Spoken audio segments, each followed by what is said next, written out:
topics and opinions expressed in the following show are solely those of the host and their guests and not those of W4CY Radio, its employees, or affiliates. We make no recommendations or endorsements for radio show programs, services, or products mentioned on air or on our web. No liability, explicit or implied, shall be extended to W4CY Radio or its employees or affiliates. Any questions or comments should be directed to those show hosts. Thank you for choosing W4CY Radio.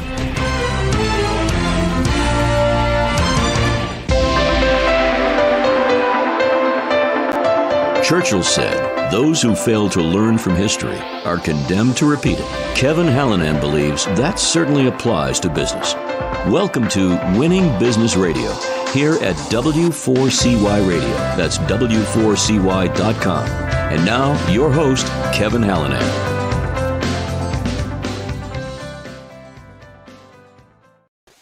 Welcome back, everybody, and thanks for joining in today. I am Kevin Hallinan.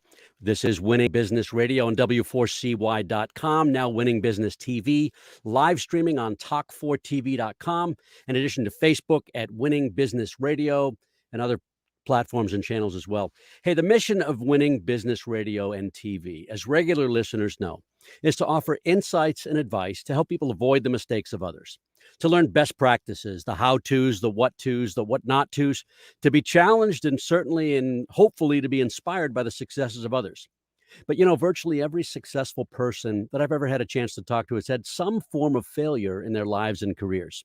So while we all have to get our knees skinned once in a while, I'm driven to keep those scrapes from needing major surgery.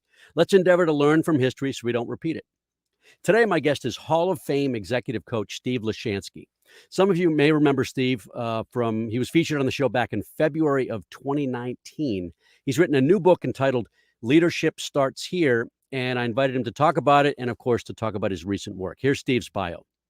For more than 25 years, clients from leading financial services, technology, healthcare, and professional services firms have called on Hall of Fame executive coach Steve Lishansky to see around the curve in business. As a speaker, consultant, and source of deep insight into leadership, accelerating organizational performance, and growing outstanding internal and external client relationships, Steve has worked with professionals from over 40 countries. His clients have included Accenture, Deloitte, PricewaterhouseCoopers, MetLife, State Street, Eastern Bank, Freddie Mac, First Reserve, Novartis, Cisco, the FAA, NASA, OSHA, the Coast Guard Foundation, and many other leading organizations. Steve is a dynamic speaker on leading change, strategic leadership, high-impact influence skills, and building extraordinary client relationships. Primarily, Steve coaches, advises, speaks to, and supports CIOs in building client-centric IT organizations that deliver greater impact, value, and results, and are recognized and respected for being the critical organizational leaders and partners they really are. His becoming an indispensable partner, strategic and cultural transformation work has earned significant sales and customer service awards for his clients. Steve is actually one of the first executive coaches in the U.S. and the founder of the first executive coaching institute in the world. Steve, welcome to Winning Business Radio and TV. Kevin, it's a pleasure to be here with you and your guests and your audience here. Well, thank you. I'm so glad to have you. So give us just a little bit of your background. Where'd you grow up? And tell us a little about the early days, your early career. Well, where did I grow up? That's a big presupposition. But, Did you? I spent a lot of time. My dad was in the Air Force till I was about 11 years old. So I grew up along the South. I was in Texas at 2 years old, Mississippi at 3 years old, 8 years old. I moved back where I was born from, back to Brooklyn, New York. Wow. Graduated from high school in Long Island, went to college in Rochester, and I've been an entrepreneur since I was a young kid. So through my years, and my biggest business before this particular one, which is in its 30th year this year, was running a toy company. And we built it from scratch to almost $10 million, just short of $10 million. And people say, how did you go from running a toy company selling essentially tchotchkes to everybody from Walmart on down to the corner Hallmark store to coaching, senior executives of banks and pharmaceutical companies and technology companies? And I always tell people, it's not what you did, it's what you learned that's valuable. Yeah, there you go. There you go. That's exactly the purpose of this show, right? So how old were you when you started the company? You started it, didn't buy it, right? I started the company, right. I had been in the business as a sales rep. I had worked for another company. They hired me in to run their sales. I took off and created this from $0 to $10 million in 7 years. Wow. That's a heck of a trajectory. Talk about the early days. Who did you bring on board? What was the team? And how do you think what do you think, and how do you think you got there? What do you think got you there, excuse me, and how do you think you got to 10 million in such a short period of time? The thing that really helped me was that I had incredible mentors. Mm, And I was fortunate that my business partner and my real business mentor was a guy who had built from scratch a $1.6 billion business. When he retired, took on a bunch of entrepreneurs to coach. wow. I'll never forget our first conversation. He calls me and says, he asked for a bunch of numbers, basically what we call dashboards today. Mhm. He calls me up and said, "You got some problems here." I said, "We sure do. I'm growing 54% a year." He said, "That's not your problem." I said, "It sure feels like it." He said, "You're growing 54% on the top line. Why is your bottom line only up 42%? I said to him, "Isn't that good?" He said, "And why are your expenses up 61%? Ooh. Okay, now I'm beginning to understand something here. So his guidance really helped me not only to really learn about what really running a business was, Mhm. but also to do an acquisition. So my first acquisition, I bought the company I used to work for when it was half its size. So our first acquisition was a $3 million company. My second acquisition I was involved in, I was coaching the CIO of a $3 billion company when a Mhm. $26 billion company bought them. Wow. Yeah. So that was so from a $3 million acquisition to a $29 billion engagement there. So, but the big lesson, I thought we were selling very inexpensive product. We did $10 million selling 12 million units. So it's an average cost of about 80 cents. Yeah. I remember seeing some of those little as Gel you call caps them, that you tchotchkes. drop in water, out pops foam animals, teddy bears, Yeah. dinosaurs, glow in the dark stars that go on the ceiling. Those are the kinds of things we sold Mhm. millions and millions of dollars worth. But, again, it was just constant turnover. Mhm. Big lesson, though, what we really learned to do was and this is the mid 80s, we reinvented ourselves every 6 months because we had no idea how long our products would last. My friends thought I was crazy in the 80s, reinventing ourselves every 6 months. It just turns out we were 20 years ahead of our time. Because if you can't do reinvention anymore, you're in deep trouble. The second thing was we were selling cheap, inexpensive product and get knocked off. So within a couple of months of coming out with a great product, they'd have 6 people calling on them. So we determined our competitive advantage would be the way we treated our customers. So that when they had 6 people calling them, they wanted to work with us because of the way we took care of them. All right. So everybody says that, but my suspicion is you actually did it differently. Can you talk about that? Well, we talked to them about, rather than selling them product, we sold Mhm. them, what does a retailer really want? Dollars per square foot. Mhm. That Mhm. seems obvious today, but back then people weren't thinking about that. Let me show you this product. Let me show you this product. So while we sold an average of 80 cent per item product, our average Mhm. sale was over $300 because what we did was we merchandised it. And we said, listen, it's not about buying this product or buying this one or that one. Let us sell you something that's going to generate $1,000 a square foot in your There you go. store where $200 is outstanding back then. And all of a sudden they're thinking very, very differently. We taught our sales reps to say, you're not going in there to flash product and say, do you like this one? Do you like this one? What we want to do is teach you how to take care of a client so that every square foot that we occupy in their store has a rate of return unparalleled by almost any other product they had. So if I could interject, we all use the term, I use it all the time, but there's a difference in saying it and acting that way. It sounds like you guys were really trusted advisors, really that higher level of relationship than, the vendor, the toy vendor. Well, considering we used independent sales reps, we had to Mhm. teach them to do that because they're That's so used to challenging pulling too. things out of their bag and saying, Yeah. do you like this? Do you like that? We're Mhm. saying, no, what you want to do is go in there and say, trust us, we will take care of you. And if we don't reach a certain threshold, we will take care of you either to find a way to get there or we'll let you return the product. Because we knew how good it was. And we Right. had at a minimum turn rate, the way we merchandise was going to be worth $400 or $500 a square foot, which is still going to be better than almost anything. And our most successful clients are doing upwards of $2,000 a square foot. Wow. Apple does that now, but almost nobody else does. Wow. So how did you get independent reps to behave that way? Because, everyone who's ever tried to manage independent reps, it's hard. They have their own agenda. They're running their own business. We are one of their, we're in their catalog. We're not featured. Well, I'll tell you what, the real big thing that we did for a long time was send out cassette tapes. I didn't realize we were early on in doing that. I mean, we're talking about the early 80s to Yeah. the, Yeah. late 80s. That's what we really did. And we spent a lot of time with them, teaching them how to be more successful, not teaching them how to sell our product. Mhm. And I think that put us in a different category. One of the things we start to talk about is the lessons that allowed us to transition from selling tchotchkes for all intents and Right. purposes Right. and training these sales reps to really understand what it was to be successful in their business. I mean, what a concept. We're helping them be more successful. Right. You're an advisor to them as well. That's exactly right. So when my first Fortune 500 client came along early in my career as a consultant and coach, we started teaching them the 2 lessons we learned back in the toy business. Number one, how to lead change, because we were leading change. And it wasn't just me as the CEO, it was everybody in my company embraced the need to reinvent ourselves every 6 months. And not only that, but we also taught them, and everybody embraced the need to take care of our clients like what I call an indispensable partner in their success.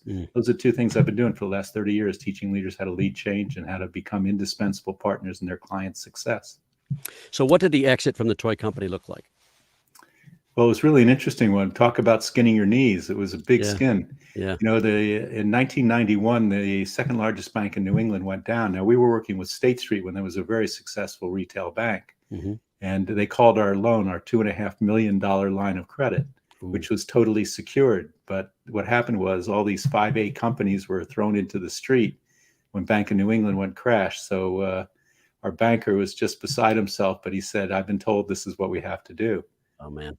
Because we were growing 54% a year. We were demanding, incredible lines of credit increases while our average receivable was $300+, even though we did have Walmart, Kmart, Target as clients. So it was sort of an inglorious exit. And my first client was actually somebody in the business who said, come to San Francisco, I'll give you half my business, because I turned him around from being nearly bankrupt to doing a couple $1 million in my first 6 months coaching him. Wow. And I decided I didn't want to be in that business anymore. I had learned really what it takes to grow businesses. And I said, I'll be your consultant and your coach. But I helped him sell his business for $10 million 3 years later. All right. So was that really the genesis of Success Dynamics around 92? That was the beginning of Success Dynamics. I realized what I really wanted to do is consult at senior leaders, C-suite leaders, not just CIOs, but CEOs. I have more CEOs than CIOs, although as I read that, I wondered if that might be a little dated. So well, it's just funny. My first Fortune 500 client was a CIO, and I've had a number of them who are just top leaders. They're such brilliant people. And we started talking digital transformation in the mid-90s because I didn't know anything about technology. My first client, my meeting, when I walked in there, they were trying to reinvent themselves and change their culture from being tech experts in 1994 to taking care of clients. So they hired me. My first meeting, anybody who knows technology will laugh at this. Middle of 1994, I show up at the first executive meeting after the CIO hired me. There's 7 IBM ThinkPads around the table. I had an Apple Mac, and you could see 2 of the guys looking at me like this. Is like, how did he get in here with that sacrilegious thing? Security. And I said to them, listen, guys, you're way too smart. You didn't hire me for technology, but you don't know how to talk to clients, and I can help you there. Our second year of working together, it's an extraordinary story. They had to raise their prices at a time when 54% of their clients were complaining about pricing. Not only do we raise their prices by 50% over the next year, we reduced complaints about pricing to 12% of their clients, which I think is pretty much a critical mass for anybody who's going to complain. But the second year we worked with them, they won the IT group won the Enterprise Award for Most Outstanding Customer Satisfaction. And when they were part of this $29 billion merger, my CIO of the small company became CIO of the big company just because he knew how to take care of his clients. And CIOs are rarely universally loved. He understood his job was to be a business success enhancer, not a technology guru. That's a great place to pause right there. We're going to be back in just a couple minutes, Steve. We're going to take our first break. Everybody, come on back in about 2 minutes here. I'll actually keep listening through our advertisers. But we will be back with Steve Lishansky in just about 2 minutes. You're listening to Winning Business Radio with Kevin Hallinan on W4CY Radio. That's W4CY.com. Don't go away. More helpful information is coming right up, right here on Winning Business Radio.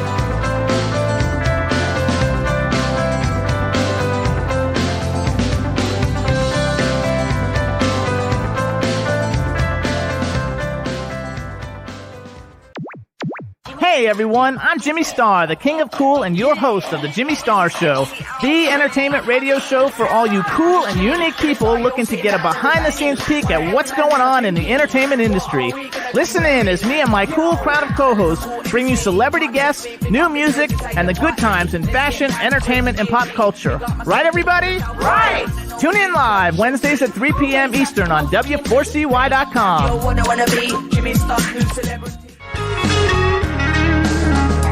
Hey, this is Kenny Wayne Shepherd, and you're listening to W4CY Radio.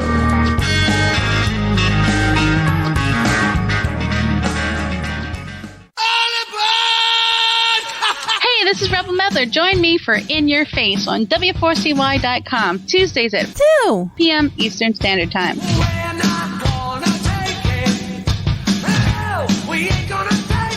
Bestian Wealth Management is a second-generation, family-owned financial planning and wealth advisory firm. In addition to coordinating complex business and personal planning needs, our firm takes a sincere interest in your well-being and personal values. Find us at bestgenwm.com. That's bestgenwm.com, where we consider all our clients an extension of our family. Advisory services offered through Commonwealth Financial Network, a registered investment advisor. And now back to Winning Business Radio with Kevin Hallinan, presenting exciting topics and expert guests with one goal in mind, to help you succeed in business. Here once again is Kevin Hallinan. We're back with Hall of Fame executive coach Steve Lishansky, founder of Optimize International. We'll get there. And author of Leadership Starts Here, and we'll get there too. Steve, I understand you founded the Executive Coaching Institute in '98. Tell us about what was unique about that organization. Well, at that time, executive coaching was something that just started. I mean, that's what I called my company in 1992 when I started it. And at that time, nobody knew what it was. So people would say the question you want them to ask after you tell them what you do, I'm an executive coach. Wow, that sounds interesting. What is it? But by 5-6 years later, all of a sudden, everybody said, I understand executive coaching. No, not really. I mean, I love competing because it's almost no competition. And so many people are just asking me, how do you do what you do? So I realized that there was an opportunity to train collaborators. I was very different in my approach. In 1999, the International Coach Federation brought together all the coaching schools they could find around the world. There were 19. I mean, today there's over 800 that we can find. Wow. So back then, my interest was not really in training coaches. It was in really being able to impact leadership. And the real issue was, I needed collaborators, and I'd better teach them my way of really understanding the issues and addressing them and coaching and consulting so that I wasn't testing them out on my clients. I could guarantee my clients real results. So there was very little unity. There was very little collaboration then, and there weren't really. I mean, nobody was really coaching coaches, right, at that time. 19 schools in the whole world, and we have 800 today. Coaching has really expanded. I mean, everybody today can be a coach. The barrier to entry is very low. Now, the difference is to be a great coach, and to me, a great coach is really built on how do you deliver results. My clients in the Executive Coaching Institute used to say, do we need credentials? And my answer to that was, your best credential is the ability to produce meaningful results quickly. Now, I had the highest credential at the time, which I thought was pretty bogus because it was based on hours of coaching. Yeah. And that doesn't tell you how good anybody is. I let my clients tell people how good it is. They're my best references. And you were, actually, let me say, I'm going to skip a question here. I'll jump around a little bit. Who were some of your earlier clients? Why did they need you? And by description, what role did they hold? What kind of companies were they in, et cetera? So again, most of my services were coaching, consulting, and speaking. So my very first Fortune 500 client was New England Financial IT Group. And what happened was, it just happened to be a very accidental introduction through a friend of a friend to their head of training. It turns out they had spent 6 months trying to find somebody to teach them how to change the culture, how to market IT services was what the CIO was looking for. And when I sat down with him, my way of speaking to somebody was not to say, here's what we do, let me tell you why we're the best one, but to ask him questions. What are you trying to accomplish? And when he starts to talk about what he's trying to accomplish, he said, I want to market IT services so people are willing to pay more for what we do for them. And why is that important? Okay, you told me. Well, let me ask you a question. So you're looking for a 2 or 3 day, 2, 3 or 4 day training in order to learn how to market IT services for a team of people who don't know how to talk to clients. Have you ever had lasting results with a 2 or 3 or 4 day training? He said, no. I said, I'd suggest something different. Boom, everything changes. Mm-hmm. He said, what would you suggest? Well, let's talk about what you're really trying to accomplish. What you're really trying to do is build a culture where your clients feel like your value to them is beyond question, so that your pricing is beyond question. And he goes, that's amazing. So after an hour and 5 minutes, I only found this out later, an hour and 5 minute conversation, he stands up, shakes my hand, and says to me, if my clients could do with their clients what you just did with me, we'd have no problems. So he said to me, could you get me a proposal in 3 days? I said, I guess so. I've never worked with a Fortune 500. I didn't tell him that part. Yeah. And he invites me in later that week, and he said, I'd like you to meet, my boss. This guy was the one who became CIO. He was the number 2 guy at the time, actually. Mm-hmm. And the CIO walks in, and the head of training and the guy I talked to is sitting across the table. The CIO talks to me for 10 minutes. He turns to them, he says, basically, guys, I'm going to go with your choice. They both point at me and go, I want him. I thought I was a finalist, and I was having to justify myself. Yeah. And again, the really interesting piece, and the thing that really is noteworthy to everybody here, is I had no technical experience in a Fortune 500. I had no knowledge of IT. Showing up with a Mac in 1994 is evidence of that. Mm-hmm. But what happened was, what they wanted as a result, I knew how to deliver. Yeah. And what they got as a result was exactly what they wanted. Even while I was inventing the program, which actually became the basis for my first book, which is The Ultimate Sales Revolution, Sell Differently, Change the World, which is really about creating value for your clients. I always talk about sales, and almost anything in business today is a relationship-based opportunity. But what's the driving force of the best and most successful and effective relationships? That's a question I've asked all over the world, because I've done this program all over the world. Mm-hmm. And the answers, generally, there's 7 answers that come up all the time: trust, respect, openness, communication, listening, caring, and understanding. To which I always say to people, well, have you ever had that and it didn't work? And everybody goes, of course. I said, so I would call those not the universal most effective driving forces. Great to have, but how do you create those is really what the universal driving force is about. And my answer is, the universal driving force of the best relationships is the amount of value you create in that relationship. Mm-hmm. The more value, the better the relationship. And Kevin, everybody does what you're doing right now, which is shake their head going, yeah, that's right.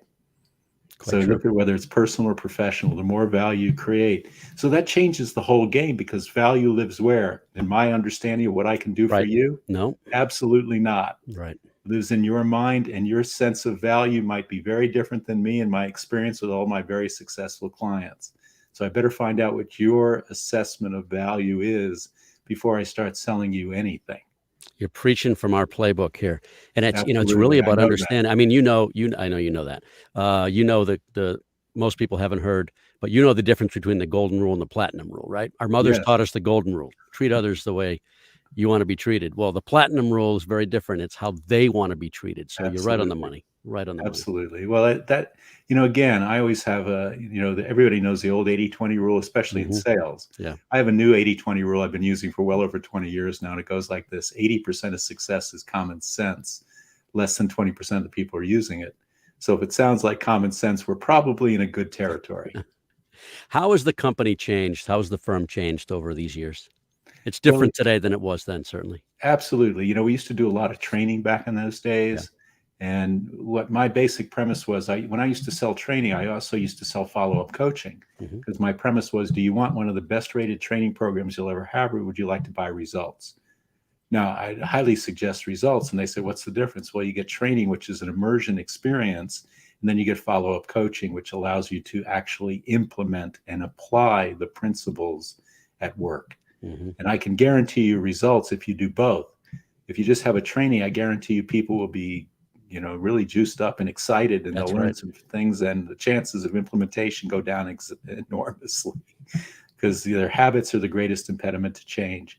So we used to do a lot of training and coaching, and then, year by year, as time got to be crunched and budgets are crunched, and in the economic downturn of 2008 and 9, people started cutting budgets for training. Now, dumb thing to do, because that's one of the best ways to make sure you have the best people. Correct. But they did.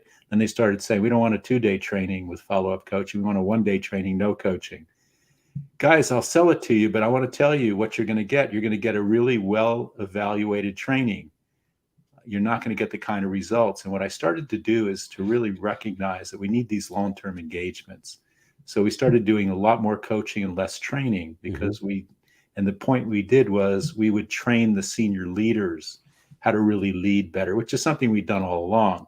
But we started to move that as to our primary focus. So what we would do is get a whole executive team, if we could, and really help them lead their teams more effectively.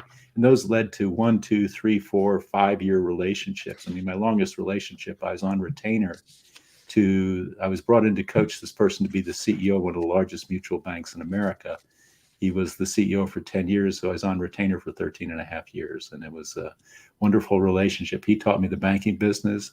I ensured he was a super successful leader, which he was before I met him. But one of those axioms of really working with great people, it's always the best who are most committed to being better. I call it good canvas. That's exactly right. It's always the leaders who are already successful who are seeking out ways to be even more successful, which is what you really want. All right. So you're involved in executive coaching, facilitating executive teams, and speaking and training. And I want to read a little blurb here.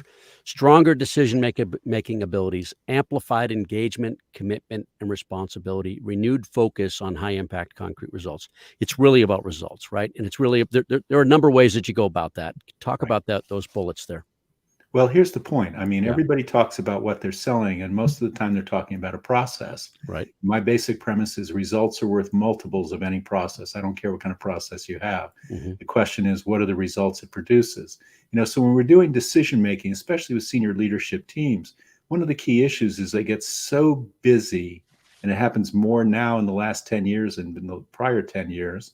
In the last 3 years, more than the prior 3 years. I mean, it's just getting more and more intense. That's right. So people are doing less real high quality thinking and planning, and they're just possessed by the moment. So what they're doing is, we need to do this, we need to do that, we need to do this. My basic question to them is always, what's the most important result you're trying to produce? That's a critical question. But the second question after that is even more critical. Why is that your best choice of what to focus on? Because if you can't validate what's the most important result, or 2 or 3, and you can't validate why are those the best choices of the most important results, you've got people who are basically not going to trust you to make good decisions. And when you get a leadership team that can't be trusted for good decisions, people are basically sitting back and waiting to be told. And you lose the power of initiative, responsibility, and accountability that's easy to bring out when people understand, here's our primary focus and here's why it matters.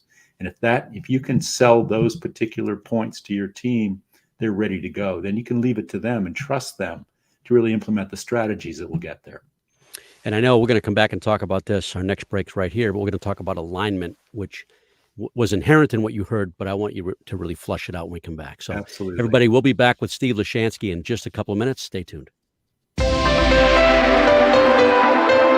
You're listening to Winning Business Radio with Kevin Hallinan on W4CY Radio. That's W4CY.com. Don't go away. More helpful information is coming right up, right here on Winning Business Radio.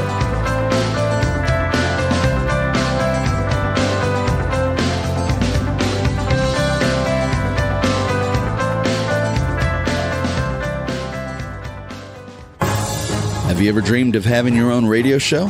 Well, W4CY Radio makes dreams come true. You can be a radio personality on the #1 ranked internet radio station in West Palm Beach, Florida. We can be heard in 105 countries and all U.S. states. Promote your business, earn up to $10,000 per month and more. It's all up to you. Have fun and be heard. Call 561-506-4031. That's 561-506-4031. Start your radio show now.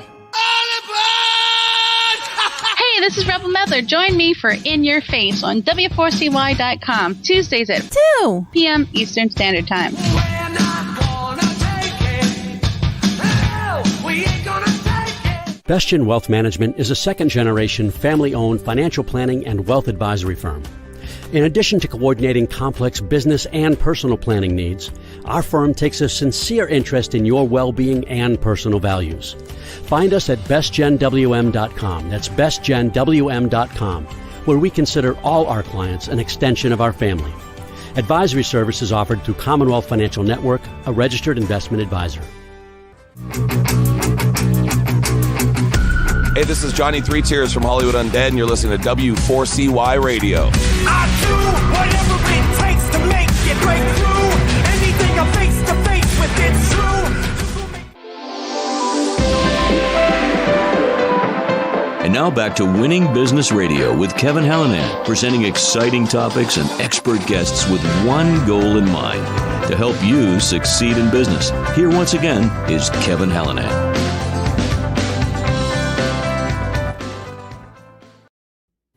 We're back with Steve Lishansky. You can see it up above his upper right shoulder there. Leadership starts here. Before we get to the book, Steve, talk about alignment. It's really, I mean, I've read the book. I've, heard you talk a number of times.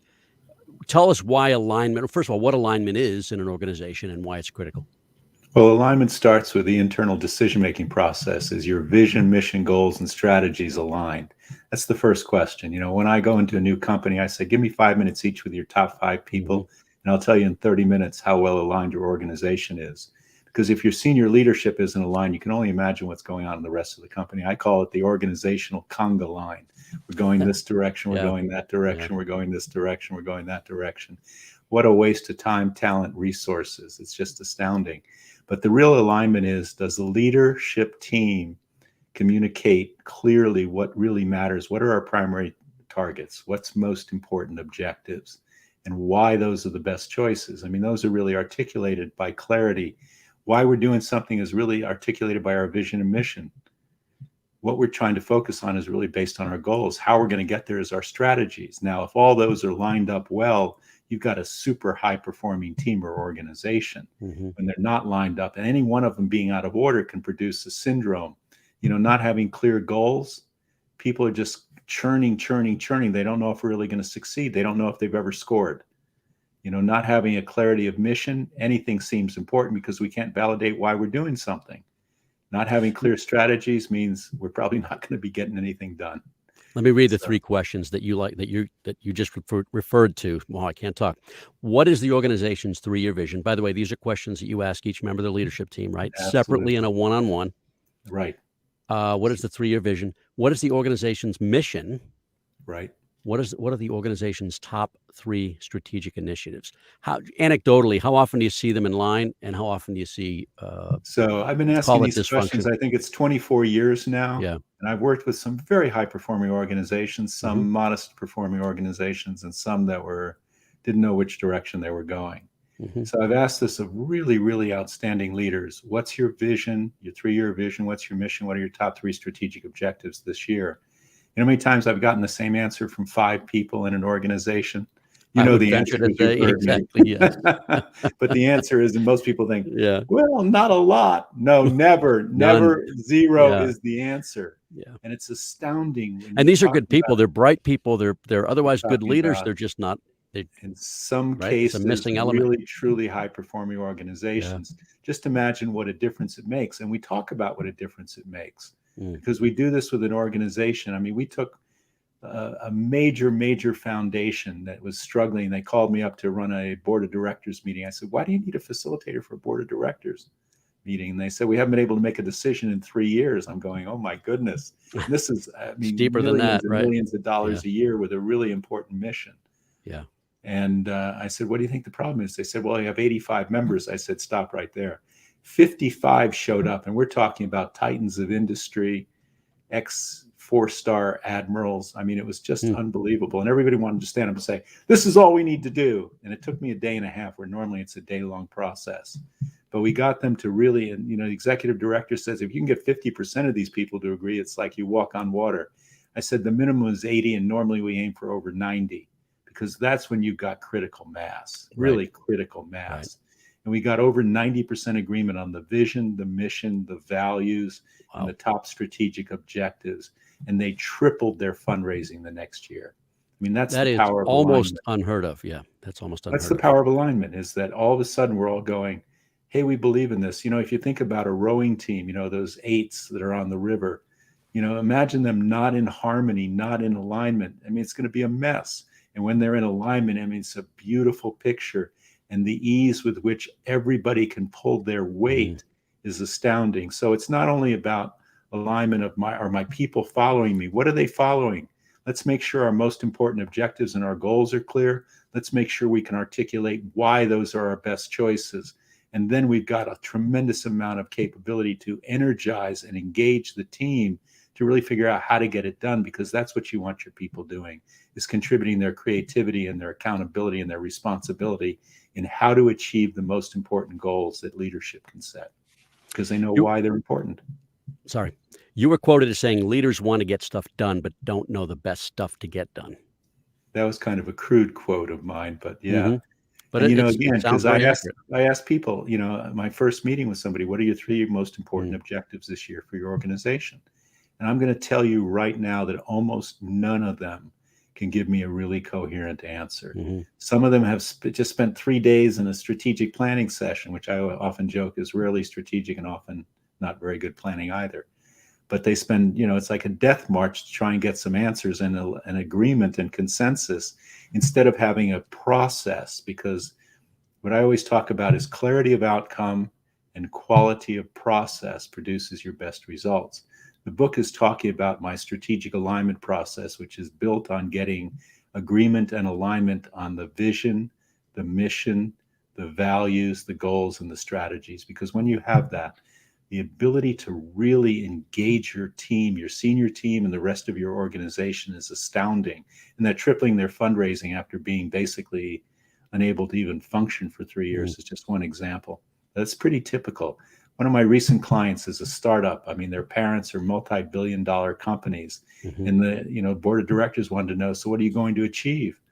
And I'm coaching the CEO, who's a brilliant guy with a tremendous success record. This is his first CEO engagement, though. And he's got all these strategies. And I'm going, hold on a second. What's the most important goals that are going to get your parents to fund you? Well, we had to really get into that. And why would those be the best choices? So you can go in there with incredible confidence and persuasion to say, here's why we're doing what we're doing. Here's why we're choosing this path. Here's our targets, and here's how we're going to get them done. And when we got that done with his team, and this was done over Zoom, because it was back in COVID, last year. And we had 10 people on for almost 10 hours. At the end of the time, they were so energized, they couldn't believe it, because first of all, they did a lot of the work. I just create the framework. I have the structure and process to get that important outcome. They're providing a lot of the feedback for themselves, and just the quality of engagement, the quality of discussion, the quality of getting to know your peers was astounding. And people were just going at the end, I mean, I can't believe how good I feel. 10 hours on Zoom is not anybody's idea of a great idea, a great day. But if you're doing great things, it's amazing how energizing it can be. I always prefer to do it in person. Why is decision making for an organization so hard? And what are some of the warning signs of poor decision making? Well, the first order of business is you can start to ask your people, what are our top objectives? And when you don't get the same answer from everybody, you realize, holy cow, people are doing their own thing. And we're not getting the kind of sustained force that we could get by everybody being on the same page. Decision making is often a problem, number one, because people don't know what to focus on. They don't know why they should. Beyond the day-to-day. We know that they do the day-to-day well most of the time, right? Well, they're busy day-to-day. I mean, I ask a lot of people, what % are you feeling productive in achieving your most important results? Yeah. And most people, it's 50% or less. Wow. Because there's a lot of make work stuff. I mean, how much time do we spend on our email?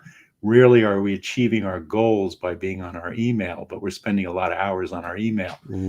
Communication. What are we communicating about? Why are we communicating with different people? If we can't answer those questions, it's really hard to foster the kind of engagement that we really want to see from our people, where creativity and initiative and accountability and responsibility are what shows up from our people. In order to have that, they need to have a clear target. They need to have a clear rationale for why they're doing what they're doing. Those are the two most important things, and those are the two most lacking things in most decision making. So you ask, what's the reason? There's a lot of symptoms you could see. I mean, when you find everybody thinking about different objectives, symptom number one. When your meetings run long and don't seem to accomplish anything, symptom number two. When people are doing things that seem counterproductive to somebody else in the organization, symptom number three. I mean, the book, I outlined 33 common symptoms, but those are three that almost everybody sees way too much of. How difficult is it at the end of the day? And my guess is you set this expectation at the beginning or prior to agreeing to engage. How difficult is it for an organization to change its ability to make good decisions? You know, it's interesting. I always talk about, there's an old saying that organizations and fish rot from the head down. So I'll tell you what, great leadership is almost always a preordained part of the process. You don't have strong leaders who are standing up for the right things. Most of the people are just there to collect a check, even the ones who would like to be highly engaged, because the quality of engagement in our in our organizations is generally related as 70% are basically barely engaged or unengaged. I mean, we talk about the great resignation going on now. People don't really want to work for people that they don't respect and don't care about, who feel like they don't care about them. So the question is, how do you engage your people? And the best way is to have a real clarity of purpose and mission. Those are the things that engage people most. When people have a reason why they're at work, that's when they get excited, when they have clear goals. I'll tell you, one of my recent strategic alignment processes, we had a most inspiring, had a senior executive team that runs the Midwest for a global enterprise. And we had 22 people in the room, and they were just so inspired by the purpose, the vision, the mission, the values. And we started working on goals, but because of timing, all that we had to work with, they had to do a second session on goals. And the leader calls me up afterwards and said, people are so frustrated. The first session was so inspiring, and the session on goals was so not inspiring. And I said to him, did you connect the vision and the mission to the goals? Well, not really. We were busy on the goals. Goals are not inspiring unless they're connected to a meaningful vision and mission. That's what inspires people. That's what engages people. That's what turns people on. That's what energizes them. And if you're not tying your goals to a vision and mission that matters, to a reason why these are great goals, it's not inspiring, folks. It just will never be inspiring in and of themselves. Strategies are not inspiring unless they're tied to meaningful goals that serve a great mission and purpose. And people fail to really understand this basic commonsensical principle. Who in the listening audience and viewers as well should reach out to you, and why? Anybody who wants to improve the functioning of their team, who's got a significant team. Most of my clients, I really love working with fast growth entrepreneurs, Kevin, because they need to make fast decisions and good decisions because their business is on the line all the time. The other group that I tend to work with, probably 2/3 of my clients, are actually mid to large size companies who struggle to get engagement over hundreds or thousands of people. And the reason for that is because their communication is so poor about what are our primary targets. What are the reason why we're doing what we're doing? Why do we exist that makes sense that you would want to be a part of it? Because that's what vision and mission and purpose is all about. And not having that, people go, well, it's a nice company. They don't treat me badly. They pay me well. I guess I'll stick around till I find something better. And that's what happens way too often today. And they're all siloed, though. They're all like the IT department is worrying about their thing. Sales is worried about their thing. Marketing is worried about their thing. It's like HR folks. People always talk about, do you talk to HR? I said as little as possible, because I always say, unless you're a strategic partner in the success of the company, get out of the way. And most HR folks, I hate to say it, but most of them are not strategic partners in the success of the business. Now, the ones who I've met who are strategic partners are absolutely blow you away, amazing thinkers who recognize the power of engaging people, but they also then recognize the power of mission and purpose in order to make sure that the goals that are being set have a rationale for why this makes sense and why our people would love it and why they're going to want to stick around and help us achieve it. Can you define or describe, better word, a typical engagement, if we can apply even typical to it? Well, it's one of three things. So the strategic alignment process is usually a 30-day process where we're gathering information and getting pulse check and getting people engaged for what will come together to be a one-day in-person session where we will work through the vision, the mission, the values, and the goals. And that is one of the most energizing, thrilling, engaging, get to know yourselves, team building sessions anybody could ever have. It's one of the most, I would call it the single most powerful thing you can do in a day with an organization. Outstanding. And the second point that I normally do is I've got a lot of my clients and a lot of my business executive coaching, where what we do is it's all results driven. I don't, a lot of executive coaches say everybody needs an executive coach. I like saying nobody needs an executive coach. What people need are better results faster. Now, coaching is a really good tool for achieving that, but nobody needs coaching. They need better results faster. Let's differentiate the difference between our tool and our practice and our results, because it's the results that people want to pay for and want to engage you for. And then the third is speaking. I do a lot of speaking around leadership performance, about how do you engage an organization, about how do you get your team functioning more, and really teaching people about coaching. Did you self-publish? I did self-publish. The publishing business today is nuts. I mean, a big publisher only wants you if you can sell 10,000 books yourself. Right. Now, why would I take 10% royalties instead of 70% royalties, which I can do by publishing it myself? And, most of the people who know me, my clients, are huge supporters. People who are starting to find the book are huge supporters. And, in this day and age, unless you're a best-selling author, and that's mostly fiction titles, the publishing houses don't do much for you. I hate to say it, publishing houses, but you haven't shown yourself to be great supporters of new thinking. A lot of creativity there. So it's available on Amazon. Absolutely available on Amazon under Leadership Starts Here. If you go to leadershipstartsherebook.com, you'll get some extra goodies along with a link to buy it on Amazon. There it is. I've read it. It's a good read. I want to ask you a couple questions. Where does leadership start? Well, this is a good question. I ask a lot of leaders because it's one of those obvious things, just like what's the most effective universal driving force of the best relationships? Somebody once said, if you want to be a great speaker, you need to know and be an expert in your topic. If you want to be a visionary speaker, you need to be able to ask a question Google can't answer. I ask questions Google can't answer because I ask a lot of leaders, where does leadership start? Try asking Google that one. You'll see my book now, but before, I always say leadership starts here. Think about that, folks, as you're part of the audience thinking about that. Here's my answer to where does leadership starts. It starts with the decisions you make, which drive everything else that follows from there. Now, let's go one level deeper. The decisions you make start with the decision-making process that you use. So I always ask leaders, what's your clear, compelling, congruent, consistent, communicable decision-making process? And when we get a blank look, this is a place for us to start. That's a great question. Hey, we are sadly out of time. Steve, what's the best way for people to reach out to you? Best way is look for the book. There's a link to my leadership, but also Optimize INTL, optimizeintl.com. There it is, right there. Give you everything we've got, and we've got plenty of free goodies and a lot of really great resources on our website. Thank you very much, Steve. I appreciate it. I know how busy you are. Appreciate you making the time. Kevin, it's always a pleasure to be with you. Thank you so much. You got it. And thank you, everybody, for watching and for listening. This is a show about business and business challenges. If you've got concerns about the growth of your company, feel free to reach out to me. I work with sales organizations. You can find me at kevin@winningbusinessradio.com, at least for this forum. Our company is Winning Incorporated. We're part of Sandler Training. We develop sales teams into high achievers and sales leaders into true coaches and mentors. We're not right for everybody, but maybe we should have a conversation.